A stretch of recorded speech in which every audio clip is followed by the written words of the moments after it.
They're the abandoned children of Kazakhstan's nuclear zone, twisted by genetic disorders, blamed on this country's terrifying atomic past. The doctor at this orphanage told me decades of Soviet nuclear testing unleashed a plague of birth defects. For more than 10 years, the detonations were above ground, and contamination from hundreds of Cold War-era explosions keeps on killing.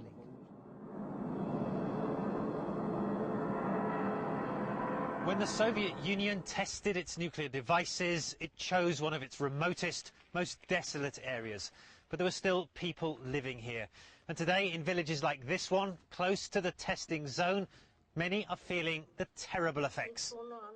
Sarik Kaisha is 62 years old and remembers watching the mushroom clouds as a child. We were very frightened, she told me, because the windows in our house would blow out and the walls would shake.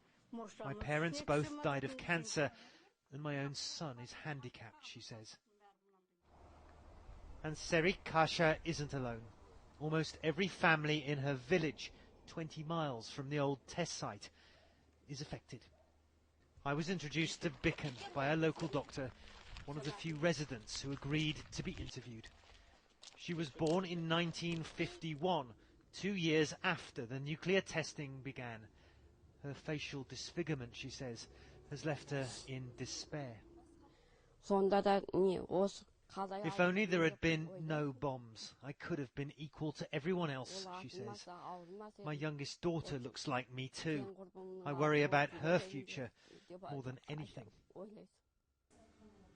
The problem of defects is so big, there's even a museum of mutations at the Regional Medical Institute. Doctors say jar upon jar of preserved fetuses tell this region's real-life horror story. You could call these children and others affected victims of the Cold War. Kazakhstan has refused nuclear ambitions now because it experienced 40 years of this war. Nowhere else were there so many nuclear tests. And nowhere else are so many Cold War casualties still inflicted. Matthew Chance, CNN, Semi, in Kazakhstan.